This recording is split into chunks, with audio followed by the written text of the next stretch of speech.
Hey everybody, welcome back to the channel. More Birthright here for you as we continue on with the different boss realms. We've previously covered all the ones that are available for PCs, so now we're going to start the sort of next mini-series here, covering all the different NPC and on-chain realms. So the first one today is Molochev, or Molochev. It's a lawful evil one, and from the map there too, it's actually fairly close to some of the Brecht territories, and they kind of saw some mentions in that when we were covering the Brecht realms and some of the descriptions there, just because it is somewhat of a neighbor. So let's jump right in.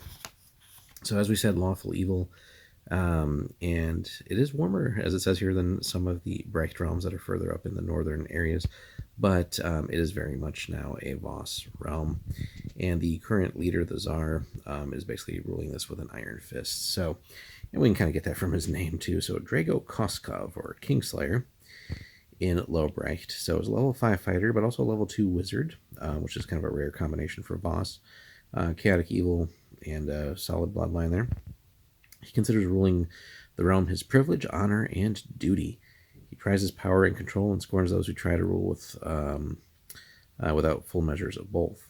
It infuriates him that one of Calathor's goblin tribes has established actually some law holdings in a few of his eastern provinces, which, again, we can we'll get into that there, but it's not that huge of a realm, but it doesn't necessarily have that full control over everything that he would like. On the churches, spurning the sibling relationship of Belenik and Krisha, the one true church of Vosgard is strongly represented in Molochev. The strength of his temples would be greater, however, if Sugat Tsorich, level 5 priest of Belenik, small bloodline, and also chaotic evil, weren't so content to enjoy his regency. If he paid the slightest attention to activity in the realm, he might actually notice temples to Lana springing up, so some rival religious activity there.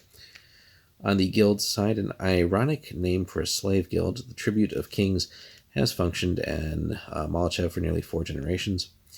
Slave traders and gatherers to Vosgard, the Molochev slavers, as they are more commonly called, are headed by a new regent, Chesa of Vorgrad, which is a level 6, or who is a level 6 thief here, very minor bloodline, tainted, neutral evil. And she is fresh from the Molochev Calathor skirmishes. She ascended to the regency by proving more than able to tame goblin and hobgoblin slaves for human masters. So not a nice individual either. So eager, and then on sources, eager to increase his personal power, Tsar Drago forced a captured Kanasi wizard to teach him wizardry. And unfortunately for everyone, the Tsar actually proved a good student for that. Now, whether Drago killed his teacher or still holds him in prison is unknown, up to the DM, but certainly some fruitful adventuring options there.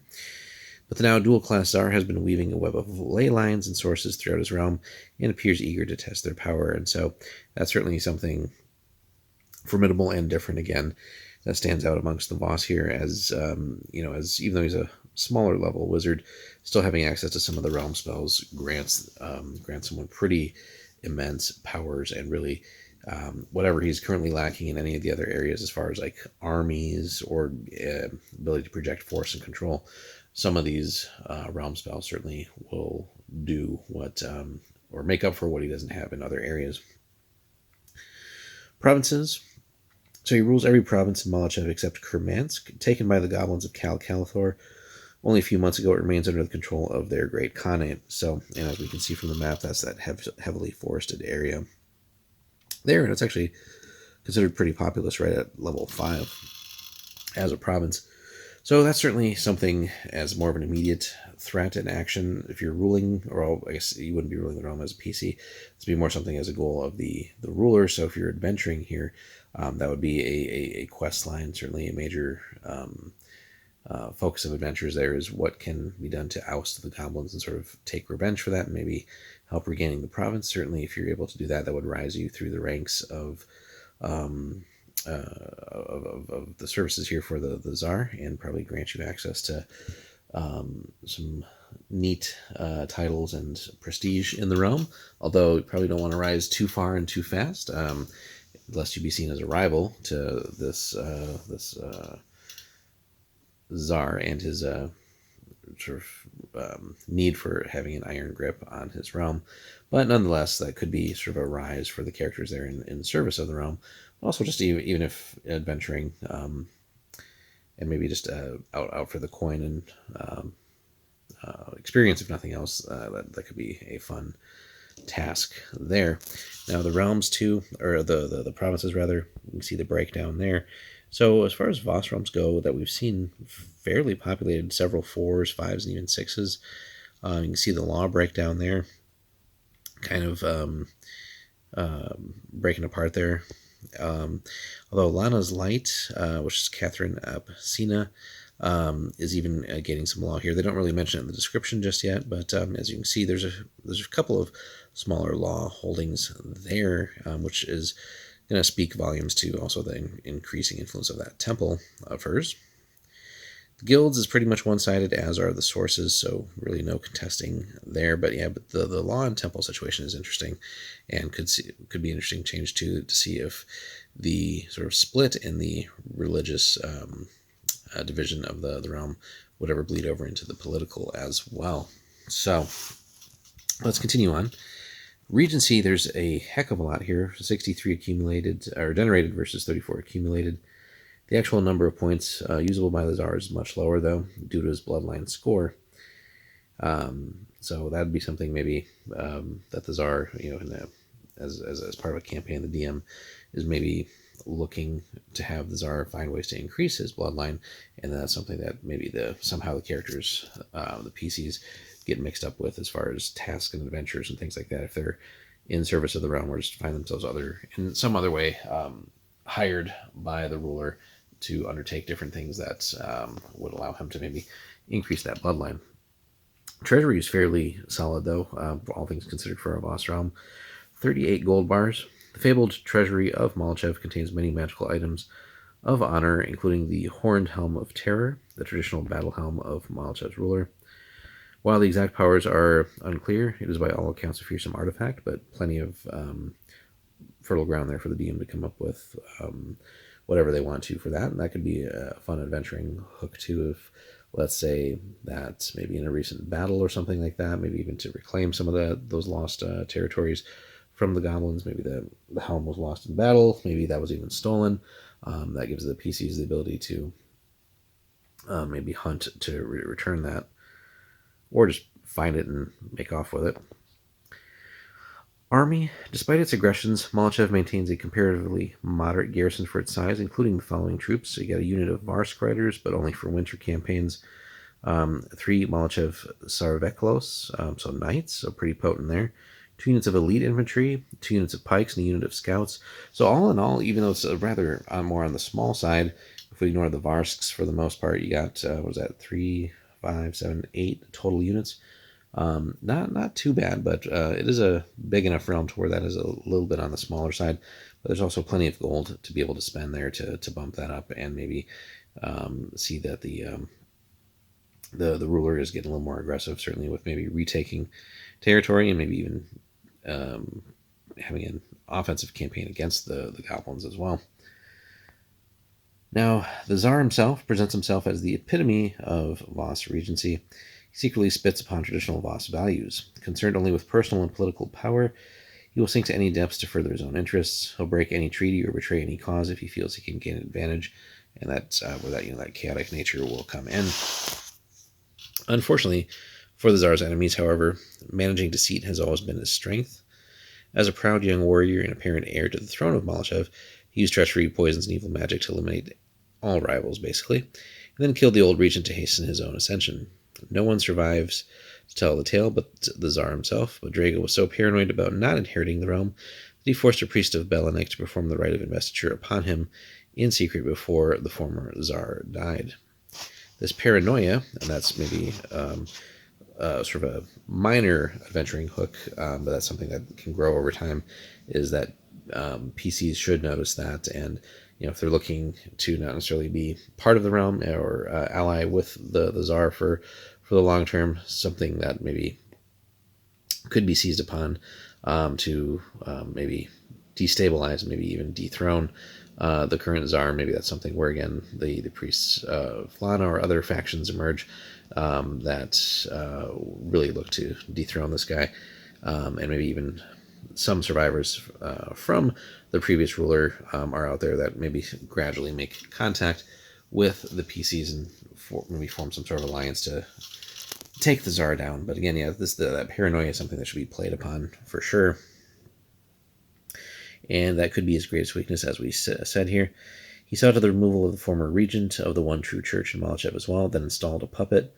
As a result, Sugat Zorich throws the support of the one true church behind all the Tsar's actions, but the church is much weaker in recent years, hence why there is now a rival church. Drago desires to be named Tsarevich of Vosgard entirely, a lofty goal and a dangerous one, but he may be able to achieve it, but certainly he's got his work cut out for him. Even with the PC realms, there's a lot of territory, and given the fractious nature of the Voss, it seems unlikely that they would necessarily unite behind someone like this unless it was really through sheer force and terror. So, lieutenants. Over the past few years, he's had several lieutenants, all who have come to bad ends, unfortunately. So that's something that maybe PC should be wary about too, as far as like maybe getting promoted to lieutenant status under his service. It seems, though, that the Tsar desires a capable second in command as well as an heir, but his paranoia keeps him from trusting anyone for too long. And that's where that, again, that aforementioned little aside there about his paranoia would come into play over time. The most recent lieutenant, a female Vosvoria named Kara Dainser, the dancer, to her troops, disappeared fighting the goblins of Kermansk. Already rumors are circulating. Some say that she was killed by her own troops. If this is so, then they must have been acting on behalf of the Tsar. But again, it's something where clearly he would want that territory reclaimed and reconquered. So eliminating maybe someone who was capable seems counterproductive. But again, that's that paranoia, right? You have all these different goals, and your own paranoia is getting in the way. So again, it's something that the DM should play upon in all their interactions with the PCs, and they should, even if they don't see it right away, that should definitely start creeping through pretty quickly, and maybe rumors reach them, and maybe people like start to like dropping clues that like, hey, you should be careful of how close you ally with the Tsar and things like that.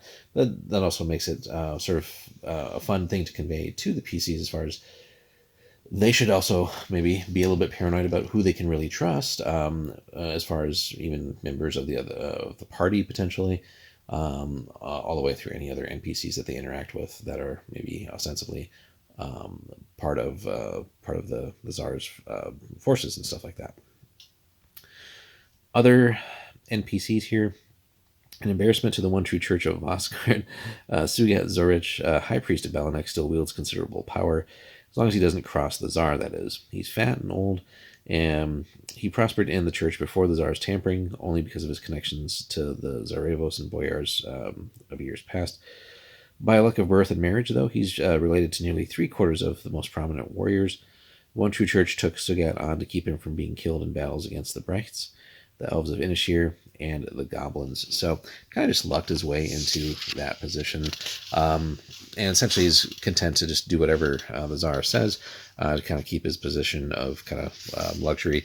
But as we've seen, his sort of lax approach to ruling the church has allowed for a rival church to gain a not insignificant foothold inside the realm, with a couple of level 2 provinces, or level 2 holdings, and a level 1 as well, and even some law holdings. So that would be one where, again, PCs might look to destabilize the realm too, and maybe put that put him into a compromising position, and find, maybe play upon the Tsar's paranoia to maybe ultimately eliminate them and look for some change of leadership in the church there. So just a lot of different ways that could be progressed in a campaign as well. So that being said, it would not be fair to accuse him, Sugat, that is, of incompetency. No one rises to such levels in the one true church without some significant survival skills. So he seems to be a decadent, less ambitious version of the Tsar in many ways. So ruthless and cruel. Let's not pretend that this guy's just a lazy guy that just sits around doing nothing. But less eager to advance himself. So again, just content with his position. It's definitely dangerous to be at the top. So being just a few levels lower, kind of keeping your head low is a great spot to be. So, and again, if not for the Tsar's intervention, though, he probably would have been content to remain an obscure priest of Balanek, but kind of thrust into this more advanced position of leadership in the church. However, rumors have begun to hurt Sugat's position. While Belenik has nothing against cruelty, he prefers it on the battlefield and in action. If the high priest has ever fought in a battle, it's not been recorded. Also, Sugat has been known to provide spell tattoos to any warriors willing to pay its price. So definitely some corruption in the church there. Um, this goes against all the Voss codes of war, and the priest of Molochev will not stand for it unless he does something drastic to reinforce his position. So he's already kind of hurting himself in that regard, because again, greed will definitely do you in. And that'd be something too, where if the PCs were looking to maybe sort of amplify those feelings against him, if they come to learn of that stuff, it's fun to maybe spread the rumors and work to sort of, again, play on sort of that mutual paranoia and use sort of the Voss's culture against them in this case. Moving on, Chessa of Vorgrad served in the Tsar's scout troops for most of her adolescent years and has seen extensive action against the Breichts of Bearhagen and Royal Guard, as well as the goblins of Cal Calathor. She even survived a disastrous raid into Inishir 2 years ago and seems favored by Belenik. It's strange, then, she's chosen the life of a thief over a warrior. Beautiful by Voss and even conventional human standards, Chessa has a wide, dark face, long braided black hair streaked with silver. Young and hale, she fights with abandon when forced into combat, but has no compunctions against ambushes and secret attacks as well. She's actually been so capable as a scout that the Tribute of Kings Guild recruited her to lead small slave-capturing expeditions into neighboring realms, and again, she saw much more success there as well, basically leading her all the way to the top of the guild and regency for it. Of all the current regents there, she's the only one to win her position by actual outright achievement. So she's just highly skilled and highly capable, and that's where she's earned that position. So she's currently one of the few people who suspects the Tsar's true nature. She keeps herself as far away from Drago as she can, knowing that he would be impressed by her abilities and within a few months fearful of them. She does not desire to disappear, as so many of the Tsar's enemies have done in the past, and basically hopes to just use the guild to earn as much money as she can before she's forced to move on. So then, as well, Catherine Absina is a level 6 priest and actually lawful good, so definitely a contrast to the other characters here, and a pretty potent bloodline at 44. Uses her modest powers to hide her temple from both the one true church of Osgard and the Tsar. She's a half Canassi, half Voss woman of middle years. She carries a secret that Drago would kill to know. Her father, in fact, was the former regent of Molochev, so we do have a survivor. And her mother was a captured noble of Couraine. Her bloodline, a mingling of two great lines, would be enough to overcome Drago's claim to regency if she could win support, but being lawful good, tough order, and being of sort of mixed bloodline, again, stacks the odds against her. But she is a devout follower of Vani, as was her mother. Good lord. She escaped the burning of the old capital city, and we'll see that below, but refused to flee the realm entirely. Instead, she succors those few Voss brave enough to reject the Tsar and the one true church. So definitely in the minority, but that would be a fun thing to see the PCs maybe switch from service of the Tsar, if they start out that way, over to her side, and then gradually build up this following to destabilize and dethrone and topple the Tsar and his followers, and even the Church of Belenik, and maybe just create this wholly new Voss realm. But again, that would be a long campaign and sort of a major obstacle to overcome that's just the traditional Voss culture. But again, we already have seen that there's that conflict between the sort of more old traditional Voss and then the newer, still pretty savage and fierce Voss, but leaning towards more civilized aspects there. So that's something to keep in mind. Alrighty, guys, moving on. Oops. So taking a look here, the description of the realm. So fertile and green most of the year, feels like a wild land to visitors. There's few large farms, even in the south. Most peasants work on small claims similar to those in maybe the more feudal and Weirin lands. Reavers employed by the Tsar or his war chiefs periodically pillage their own provinces when wars against Molochev's raiders don't go well. Fear of these raiders keeps the peasants firmly in line. So, yeah, so even, the people that run the country certainly have no qualms about sort of even preying on their own citizens. So one of the things that certainly keeps them from advancing just in general. So So the capital then, Sviatol, became the new capital of Molochev 10 years ago when Xorus, the old capital, was burned to the ground by Drago's forces. Officially, the Tsar suppressed a rebellion there with the burning. Unofficially, the slaughter removed his last two blood rivals for the throne. Sviatol, once a simple keep, has been expanded into a fortified city over the intervening years. Intended as a monument to the Tsar, its gray stone buildings and high walls certainly project a stern image to the peasantry. And that's something, too, where we could take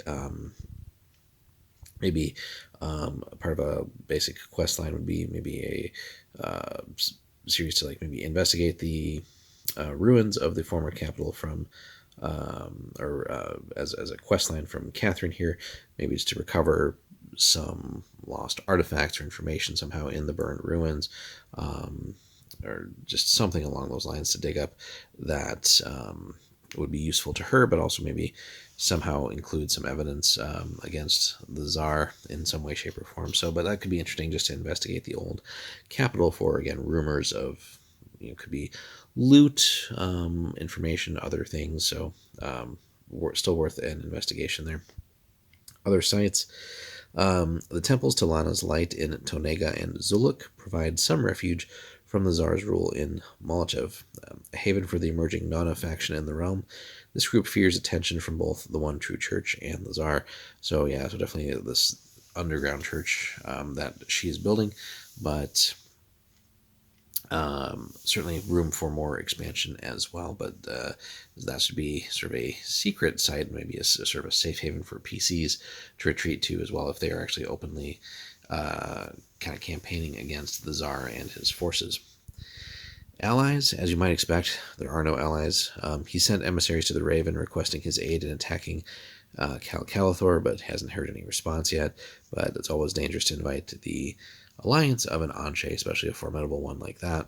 Enemies, of course, plenty. Basically, every realm that is that borders the realm is your enemy. Fortunately, none, except Royal Guard and Bearhagen, will support the others in any attack on the Voss Kingdom. Calathor is one of the most aggressive enemies because they've actually taken a province. Could actually become an ally if Drago would only talk to the Khanate's ambassadors instead of killing them out of hand. But then again, they've taken a province. The Goblin Kingdom, though, has a history of negotiating with Molochev's former regents and with the people of Rovninodansk. But again, on the one hand, they have taken over a whole province, so you wouldn't necessarily be discussing or doing diplomacy from a position of strength with them. So that could be something, a tricky situation there, but one that maybe the PCs initially get involved in trying to get the realm into a position where the Tsar maybe feels that that's a viable option. But again, they could learn more about Calathor's intentions and stuff like that as they start campaigning in the stolen province, basically, and maybe coming to learn that there is that possibility and maybe bringing that to the Tsar as well. But that could be something that maybe tips the PCs away from service of the Tsar towards other avenues. If they bring him that news and they kind of just lashes out with his fearful and paranoid mindsets that the PCs aren't maybe executing the plan, so to speak, but or maybe trying to get him to parlay with his enemies, maybe starts to suspect some things about the PCs as well. So a dangerous task there, but it could be a fun sort of twist there as well. Now, DM Secrets, again, is something that they've incorporated into the Voss expansion here. So we've got all those players' secrets books, although they never really did any for the Voss realms. But here they've incorporated sort of like a DM version of that, which is nice in all these realm descriptions, and would have been nice to see them do something like that a little bit more thoroughly for some of the NPC realms in the core set and some of the other expansions as well. But a fun little thing here. So in a realm tightly controlled as Molochev, rumors can quickly escalate to accusations of treason, as we kind of just talked about. So there's always that need to tread carefully here, but certainly playing up rumors against the current high priest of Balanek, right? There's just all kinds of ways that rumors definitely can tip the scales in many different directions. So the dancer, the leader of the Thieves Guild, or sorry, no, the former dancer here, the one that was taking the fight to some of the goblins. She's a level 7 fighter, so pretty potent, lawful neutral. Certainly a more capable fighter than the Tsar, currently level-wise. But survived the Tsar's assassination attempt, but was gravely wounded. Somehow, while traveling from Kurmansk through Baikal and Tsing into Zuluk, she received aid from the Temple of Lana's Light. The dancer has learned of the Tsar's blasphemous wizardly powers, but can't reveal him without significant support. She feels she can't approach the one true Church of Osgard with the news, since they would want to destroy the temple that aided her in her distress.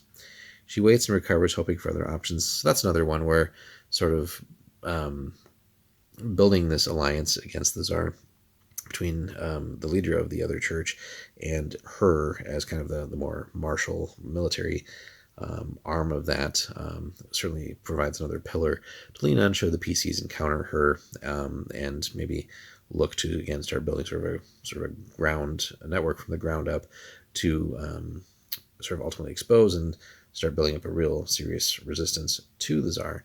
And maybe rather than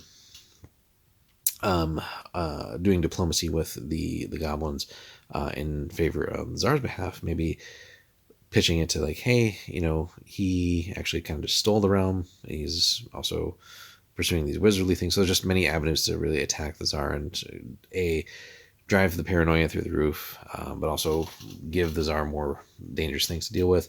But then, maybe getting the goblins as allies, sort of quiet allies in the sense of, hey, we'll return things to sort of the former status quo as far as being able to negotiate with you, things like that nature. But here we need some certain types of support to really start taking on the Tsar's forces. So, and certainly having this NPC on your side would be formidable as a level 7 fighter. And that could be a fun twist too, sort of as like a big reveal where maybe the Tsar is finally forced into a corner where he does start unleashing realm spells, and it's just like absolutely brutal. Maybe his levels have actually increased a little bit, and he does something crazy like, hey, we're going to summon an undead legion or something like that. Just when the PCs are maybe thinking that they're making progress, boom, realm spells start dropping and really causing all the PCs' plans to essentially go to hell, and then they kind of have to rethink things and kind of push the pressure back on the PCs. So fun abilities here and fun possibilities. It's aid to the dancer is not the only secret harbored by Lana's Light. Catherine, the high priest, has a son who is nearing adulthood, named after the former Tsar of Molochev, Gregor Absina, just a level 1 paladin, lawful good, longs for the day when he can avenge his grandfather's murder and bring Molochev into Lana's Light. So there's another avenue there. Catherine has hidden the youth for nearly 10 years and won't let him rush his desires, especially level 1. She hopes for suitable companions to rise among the non-Avas, and that could just be the PCs. If necessary, she'll send Gregor south to his distant relatives in Corraine while the boy works to improve his skills. So that could be something where the PCs maybe ultimately become bodyguards to the younger potential ruler here, and just kind of help him through his formative years, gain some levels, and then maybe finally that's time for the big push where we try to restore the previous bloodline and build a brand new future, brand new Voss realm, really. Finally, fed up with the obvious degeneration of their temple, priests of the one true church of Osgard plan to overthrow their fat, cowardly, as they see him, high priest. Yet another avenue that could intersect with all these things that we've been talking about. Fearful of losing his puppet priest, but amused by the unfolding scenario, the Tsar has kept himself informed of the progress of the plot, but has not made any move to stop it so far. It's possible that the Tsar, caught up in his own plans and secret magical studies, may let the plot go far enough to surprise, so that surprise aid could cause it to succeed. Fortunately for him, no unexpected factors could possibly interfere in Molochev's internal politics, so they leave that blank, of course, because there's just so many delicious and crazy ideas that we could do with all these different intersecting PCs or not PCs, but NPCs and their various goals and motivations. So again, we got the laziness of the high priest, and greed and corruption there, degeneracy of that. But then at the same time, you got all the czars, paranoia, just the general Voss culture as well, and sort of the brutality there, and uh, just some of the things that are driving that conflict there on the religious side. The czar's sort of secret magical studies as well as a wizard, again, because that's mainly frowned upon by the Voss. And then sort of all the sort of, we'll call them good NPCs that would be fighting against the Tsar and his forces, and the sort of current status quo as far as religion is concerned, with some of the former rulers of the realm, at least the bloodline of that, still being out there and maybe a serious threat. Well, and that's all without really getting into, again, some of the other internal and external issues there, with like the slaving guild, the threat of the goblins, and your other neighbors as well. So the really the way that the DM could organize this all is just a lot of things going on, but a lot of chaos as well, which is kind of par for the course for some of these Voss realms, and just how to really just give the PCs a lot to deal with, and just kind of keep them on their toes. Certainly, is to, like, every time they're having some success, there's other problems that crop up, and just finding a way to deal with it all. But there's just a lot of great ideas in this realm for players, and really could be an amazing campaign to ultimately topple a czar and build, again, just a new way for the Voss people, with the pieces in place here, and maybe that has a ripple effect across some of the other realms as well. So that rather than this current czar thinking that he could ever unite the Voss into like one large people or one large empire, maybe it's this new way that gradually over then like successive generations is like the legacy of what the PCs have accomplished in changing this whole region. So definitely a cool one. But let us know, guys, if you have run anything with Molochev, and how that's worked for you. Hopefully the video gave you some ideas. I know it's a long one, but that's with these sort of extra length entries that they have here in this expansion, there's still a lot to take in. So hope you enjoyed. Thanks so much for watching, and hope you enjoyed all this content for Birthright. Like and subscribe. Again, comment, and then if you want to support us a little bit more, throw us a look over on Patreon. We got some exclusive stuff there, and all the support helps. Thanks so much, guys.